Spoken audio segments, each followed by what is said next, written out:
Welcome back to the Countering Climate Skepticism podcast. On this podcast, we discuss and counter the arguments given by climate change skeptics and deniers.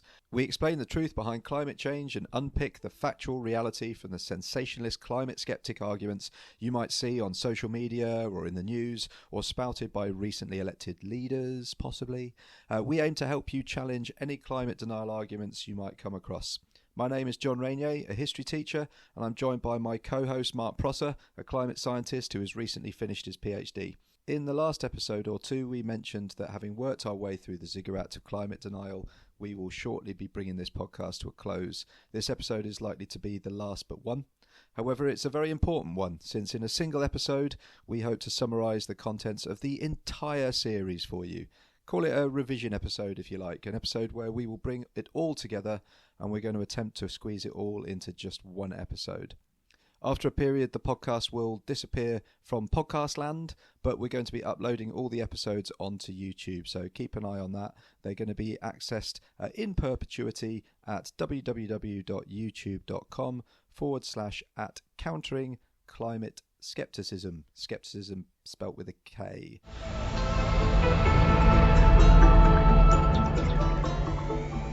In order to make this revision episode, we've compiled a list of all the denialist arguments we've covered over the course of the series and have challenged Mark to respond to each of them in a single sentence. Do you think you can do this, Mark? It's going to be tough, John. But since you haven't given me a word and time limit, perhaps I can cheat by making horrendously long sentences? Maybe, yeah. Since you can't properly explain the science in just one sentence, this episode is just meant to jog your memory, or listeners' memories, of the counter-arguments. And if you want more detail, we'll give the episode number where you can go off to get a more leisurely and perhaps more waffly explanation of the science. The waffle is needed. Sometimes it is needed, yes. But here you're going to find no waffle, John. Absolutely none, I think. But before we hit the ziggurat in the main, we're going to go through a few miscellaneous arguments. If you'd like a rundown of the 6 levels of our ziggurat of climate denial, we have a standalone episode that explains what the ziggurat is, episode 2. Okay, before we hit the ziggurat full on, Mark, a few warm-up ones for you. Here we go with number 1. So less than half of 0.1% of the atmosphere is CO2. Therefore, surely CO2 can't be significant for changing the global climate, can it, Mark? Well, that stat is correct, actually. 0.042% of the atmosphere is CO2, to be exact. But that same small proportion of caffeine, alcohol, arsenic in your blood will respectively make you wired, tipsy, or dead. See episode 1 for more. Brilliant. Comprehensively debunked in just one sentence. Very good, very good. So moving on to the next one. We are small, but the Earth is huge. How can we be having an impact? Good question. The solid Earth is indeed very big. But if you wrap the oceans and atmosphere in their entirety into 2 spheres, then they're actually surprisingly small. Much smaller than you might think.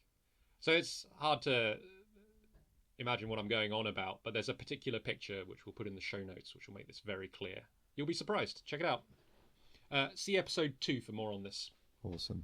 I feel like we've leveled up through the preschool versions of the arguments here. We're moving on to the foundational levels of our ziggurat, levels 1 and 2. So the ziggurat, we have these different levels of different types of climate denial.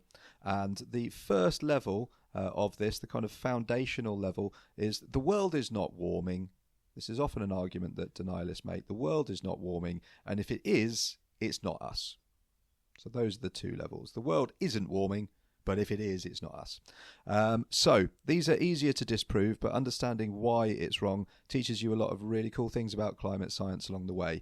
If you've got no idea what we're banging on about when we talk about the ziggurat, episode 2 of the episode gives an in-depth explanation of this. But suffice to say that it's a way of classifying various climate denial arguments into 6 types, Okay, level 1 of the ziggurat. The world may not be warming. So to kick us off, Mark, if a denialist says to you, the sea level is not rising, what do you say?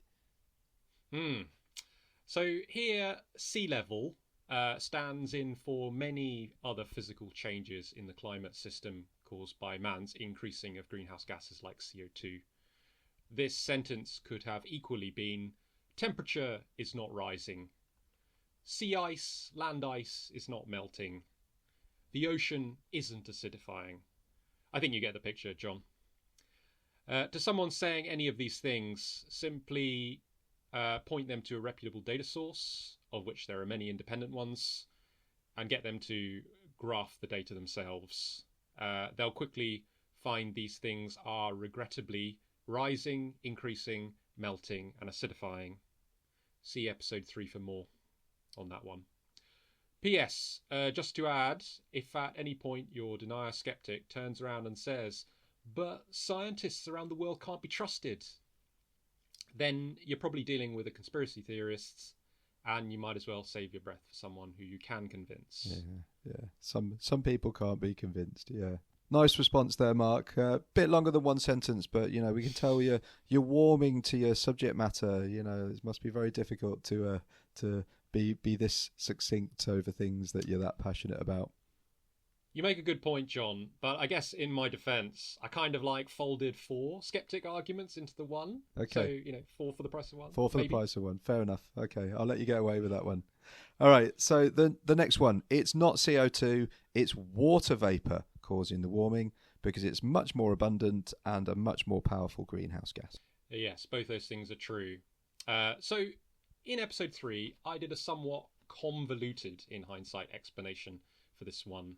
But since then, I've discovered a far better way of explaining it. Since you're so strictly limiting me here, John, to a snappy one-sentence answer, I will post this expanded explanation in the show notes. But for now, my sentence-long reply is, yes, molecule for molecule, water vapour is both a more powerful and more abundant greenhouse gas than CO2 in the atmosphere. However, its concentration is buffered, which means it is kept in equilibrium by temperature. Therefore, it cannot be the cause of the global warming we have witnessed. Like I say, I don't expect everyone, or perhaps anyone, to comprehend what I mean by what I just said. So see the longer explanation in the show notes. Episode 3 for more. Sorry, that was a bit of a cop-out, but it's the only time this episode I'm going to resort to that. Okay, so the next argument. Since 1998, it's stopped warming, hasn't it? So there is year-to-year variability in global temperatures, El Nino, La Nina, this sort of thing. And there was a period, roughly 1998 to 2015, when temperatures appeared flat, as in they weren't changing. But since 2015, they've picked up a pace. And if you look at a graph over the last 50 years, and you're trying to argue this blip period indicated that global warming stopped, then I'm afraid you just look a bit silly now, to be honest. Yeah. See episode 4 for more. Yeah, look at the bigger picture rather than what you see out your window, which kind of leads us quite neatly onto the next one, really. So, but Mark, it's snowing right now where I am. Therefore, global warming is a lie. And, this seems very similar to a video that I saw on YouTube the other day of a US senator with a fantastic middle name, I must admit, James Mountain Inhofe, who brought a snowball into the Senate to show, I've just picked this up from outside, so therefore climate change isn't real. So maybe the mountain stands for a mountain of bullshit, John. So yeah, that's a famous one. It's all rather silly, isn't it? So I guess but you often hear like even now in the UK, it's we're experiencing a cold snap. And it's -5 outside, which is very cold for this time of year. But yeah, so due to variability in climate, even in a warming world, you still do get local cold temperature records getting broken. However, across the world, the ratio of warm to cold local records keeps on increasing. So please keep your eye on the global picture and not the weather in your area. See episode 4 for more. Well, it was mildly reassuring when the top comment on that YouTube video was someone said, "That's some Nobel Prize worthy research right there." Someone else also saying, "God, if his political career comes to an end, he should be a TV weatherman and could just come in and say, 'I just came in and I'm wet, so it might be raining outside.'" One wonders what happened to, what was his name, James Mountain Inhofe. Yeah, what's he doing now? Is he... I've just looked it up. He's dead. Okay, we should stop joking, I guess, then. R.I.P. to you, James Mountain Inhofe, and thanks for providing some mild entertainment. Edit that out. We'll cut this all out in the edit. Okay, so next argument. They've had to rebrand global warming as climate change. I think he actually makes this exact same point later on in that speech. But yeah, they've had to rebrand global warming as climate change, so it's a bullshit term. Yeah. So you hear this, or this has been making the rounds for years. But yeah, both the terms global warming and climate change have long been in use, and both have their pros and cons. Global warming obviously stresses the temperature aspect and the fact that it is going up, whereas climate change is more general and refers to temperature, rainfall, sea level, ice volume, all manner of things. So it's not just temperature. So they're both useful. So there's been no rebranding. Anyway, see episode 4 for more. Cool. And the next one. But climate has changed before. Therefore, the current warming is natural. Indeed, Sherlock. Climate has changed before. In fact, much of Earth's history has been warmer than it currently is, in a surprise turn of events. However, it is the startling rate at which temperatures are changing, the rate, away from what we and other living things are adapted to, that is the problem. There's a great XKCD graph which makes this point better than I could in words. So we'll put that in the show notes. So if you look at it in its entirety, it makes it really clear that the climate change we're experiencing now is so much faster than the natural climate change that we experience naturally. So it's not the same thing. Okay, so on to the second level of the ziggurat now. So this is people that go, oh, we admit that the planet's warming, but it's 100% not us. First argument in this area, it's the sun. We know it's not the sun because if it was the sun, the stratosphere, a higher up layer of the atmosphere, would also be warming, not cooling as we see it is. In addition, the Earth's poles wouldn't be warming faster than the equator. Winters wouldn't be warming faster than summers, and nights wouldn't be warming faster than days. All of these would not be the case if the sun was causing the changes, but they would be if it was CO2. See episode 6 for more. Okay, next argument then. Maybe it's volcanoes. We know it's not volcanoes, because if it were, the carbon isotopes, carbon-13, carbon-14 in the atmosphere, and oxygen, wouldn't be depleting like we find them to be. It would, however, if vast amounts of dead plant matter, aka fossil fuels, were being burnt. See episode 6 for more. But CO2 is not increasing, isn't it? Again, like I said with the temperature not rising, go look at what reputable data is showing at one of the hundreds of stations that measure the CO2 level independently around the world. See episode 7 for more. Yeah, more reputable than looking out the window to see if it's snowing. Yes. Okay, but man-made CO2 is a pitiful amount and natural fluxes are much larger. While the man-made CO2 emissions are small compared to natural fluxes of carbon, so this is fluxes that come out and into the oceans and then the land, those other fluxes cancel each other out. So as much goes out as comes in each year. CO2 from emissions of fossil fuel does not, and therefore it collects in the atmosphere. See episode 7 for more. Okay. You're refuting every single one of these quite comprehensively here, Mark. Next one. The CO2 rise that we've observed is natural, a product of changes in the Earth's orbit that have changed the climate in both directions many times over the last million years. So this is a subtly different argument made to the one 6 denials ago that we just mentioned. Yes. If it was down to...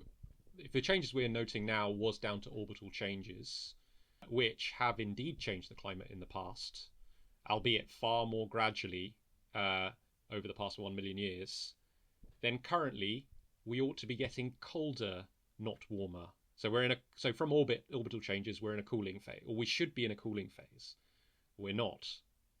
So that's the first point. In addition, we know that the oceans are currently absorbing more CO2 than they are releasing because they are acidifying. And carbon released from the oceans wouldn't be diluting the amount of the carbon isotope carbon-13 and carbon-14 in the atmosphere, but burning fossil fuels would. So like I said to this guy at the gym the other day, not natural, mate. Was that an attempt at humour there, Mark? Yes, glad you noticed, John. One for all the lifter listeners out there. So, a random argument here then, Mark. Scientists can't be trusted. Of course. I don't think we explicitly covered this one in any particular episode, but the scientists can't be trusted is exactly the same cry we heard from the tobacco industry when it turned out that smoking tobacco caused cancer. But, John, try this for a plot idea. 97% plus of the world's scientists contrive a climate crisis, but are exposed by a plucky band of billionaires and oil companies. I guess, John, we just have to hold our hands up to these truth seekers. Absolutely, absolutely. Those billionaires and oil companies are 100% on our side. Yes, I mean, all you need to do is look around and you'll see that they're not unhinged, you know? Okay, on to the intermediate layers. So this is layers 3 and 4 of the ziggurat now. So these are not as ridiculous as some arguments at levels 1 and 2, but still quite easy to disprove. So at level 3, we have, but if it is us, then the impacts will be minimal. And then at level 4, but if they aren't minimal, then the positive impacts will outweigh the negative ones. So Mark starts off, will the impacts of climate change be minimal? We'd be lucky. Basically, there are currently already significant impacts at 1.2 degrees, which is where we are now.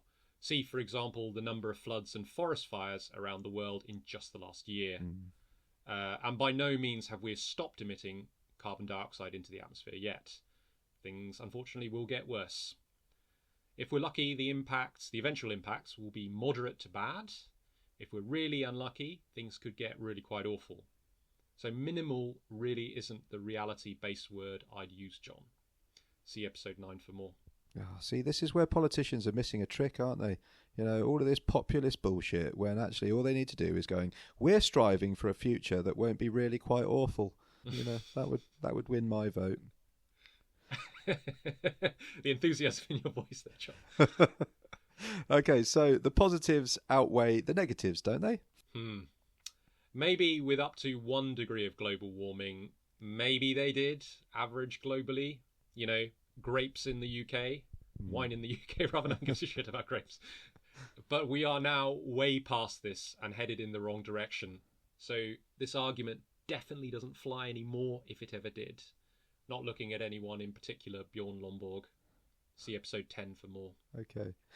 Okay, next argument then. But Jordan Peterson says... No, John. What? Well, that's it. No. That's my that's the entirety of my rebuttal. Right. Okay. All right. Give it a sentence at least. Okay. Jordan Peterson makes so many ill-informed arguments, I cannot possibly deal with all of them in one sentence. Suffice it to say that maybe he should stick to his domain of psychological expertise, rather than sticking his oar so confidently into topics he knows so little about. In the material we listened to on him in episode 11, Jordan is not completely without some good points, but for every good one he makes, he quickly follows it up with 5 terrible ones. And that's despite boasting about having read over 200 books on the environment. Call me sceptical, John. I think he's probably confusing having read books with having read posts on Twitter. See episode 11 for more. Yeah, you know, I mean, it doesn't take much to get you started on talking about how Jordan Peterson's views on the climate are bollocks. Just to add here that if any listeners are interested in a discussion of why we think climate denialism in the ilk of Jordan Peterson is bollocks, check out episode 8. Okay, so now we approach the top 2 levels of the ziggurat. These arguments are harder to refute outright, but refuted they still must be. These are level 5. If the positives don't outweigh the negatives, then technology will solve the problem. And then level 6, but if tech doesn't solve the problem, then either A, we shouldn't wreck the economy, or B, we're doomed, we're fucked. So, will technology save us then, Mark? So technology is undoubtedly going to be useful in the fight against climate change, but tech alone isn't going to be enough, especially if we just sit on our asses. I mean, we already have the technology to solve the problem for a good while now, but it's political and economic hurdles that mean that the problem remains despite having all this tech. This is all without mentioning the rather annoying rebound effects of technology. See the episode 12 if you want to know what I mean by that. It's also worth noting that tech can create as well as solve problems. For example, geoengineering might help us, but could also go catastrophically wrong. See episode 12 for more on that. Okay, so, but we can't wreck the economy to fix this, Mark, can we? This argument annoys me. The economy sits atop the Jenga tower that is the environment. It is not the other way round. You take too many bricks out at your peril. There will be economic impacts to dealing with climate change. No one said there wouldn't be. But have you considered the ginormous economic impact if we don't? Negative economic impacts can be managed with skillful policy making. The economy doesn't need to be wrecked to deal with climate change, but deal with it we must. See episode 13 for more.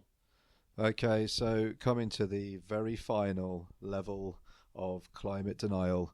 This is all very interesting, Mark. So I think we must in fact be doomed, so there's no point in us doing anything anyway. So if the previous argument annoyed me, this one is like, really? Well, I mean, it depends who's making it. Obviously, you know, if you're depressed about the situation, then yeah, that's fine. But it's, yeah, but a certain sort of person making it is who I'm targeting my ire at. But yeah, sometimes the situation does look bleak, but we've come a long way already with the progress that we've made, the energy transition, and we've made the situation far better than it would have been otherwise. The outlook isn't good, but doomism doesn't help anyone and would be self-defeating. There is still everything to fight for, and the fossil fuel industry very much encourages you to become hopeless, since that way they get to keep digging that so profitable fossil fuel from the ground. See episode 15 for more. Yeah, this idea of it benefits the status quo for us to do nothing. Yeah. Okay, so I think that's all the arguments we've covered over the course of the 15 episodes of the show. We hope that that's refreshed your memory. There's, of course, much more to each argument, so please go back and check out the relevant episodes if you feel so inclined.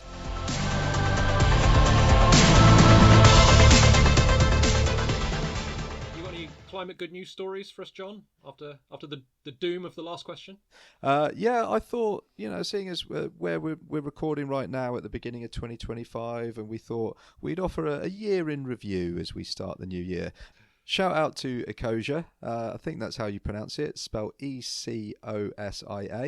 They're a green search engine that really kind of promotes ecological pursuits and plants trees for every search that is done on their search engine. And so some of these good news stories have come from them. So number one, 2024 saw the point when renewables overtook fossil fuels as being the largest generators of our energy supply in the UK and in the EU. And by 2050, they could power up to 80% of our energy. Great.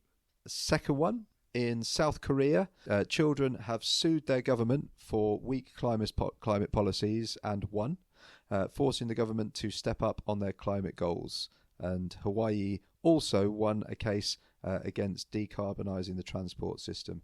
Both of these being done by young people as well. So we really have a lot to thank them for really stepping up on this. Third one then. So surveys have shown that most people are willing to make changes, but don't know where to start or how to start, or, and this is a real symptom of our time, think others don't feel the same.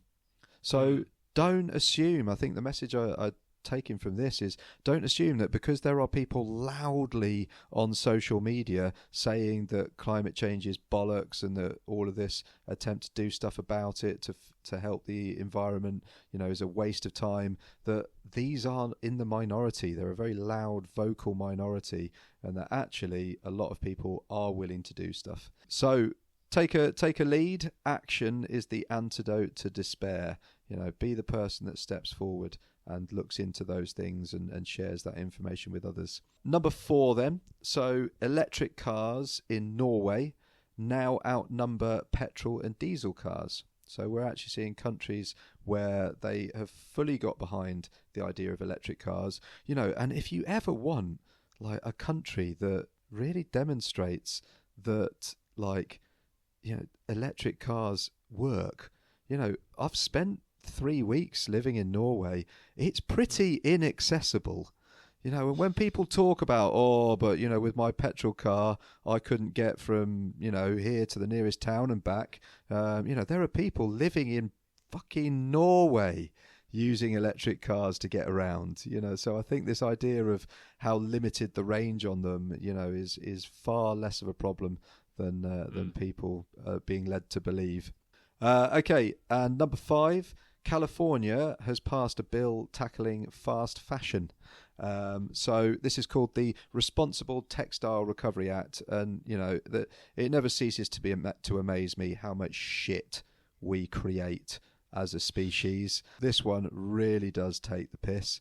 So apparently the US only recycles 14% of textiles, and the vast majority of those textiles, like 80% or something of those textiles, can be recycled. So it's quite a terrible amount going on there.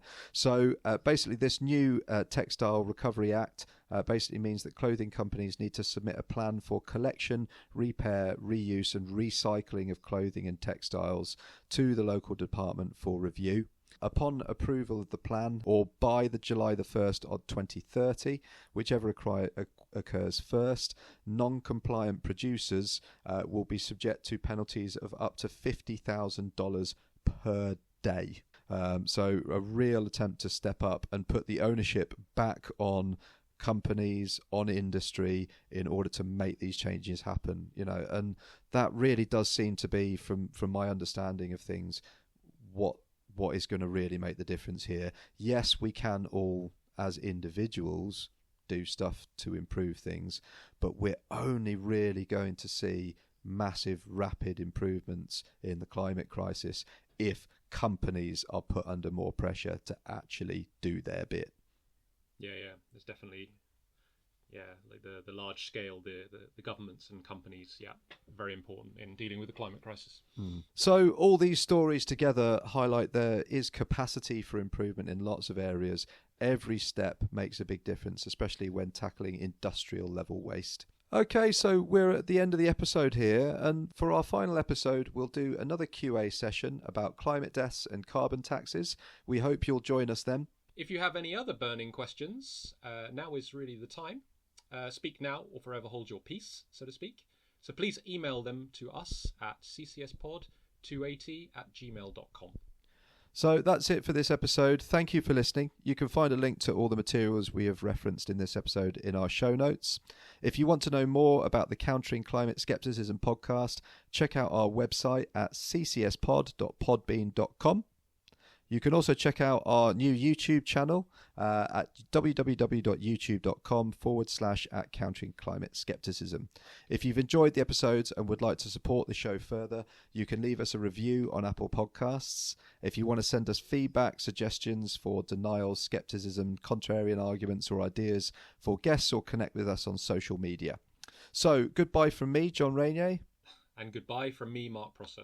And we leave you with this quote from Greta Thunberg, because I don't think we've had one from her. We can no longer let the people in power decide what is politically possible. We can no longer let the people in power decide what hope is. Hope is not passive. Hope is not blah, blah, blah. Hope is telling the truth. Hope is taking action. And hope always comes from the people.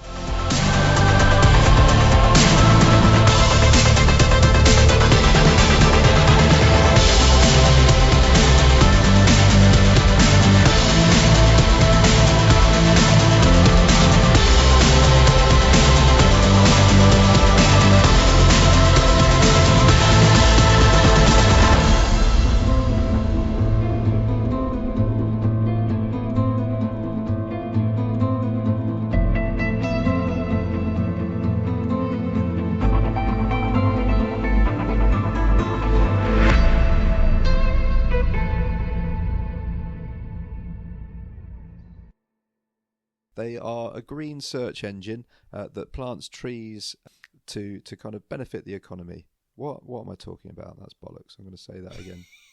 Benefit the economy. What am I saying?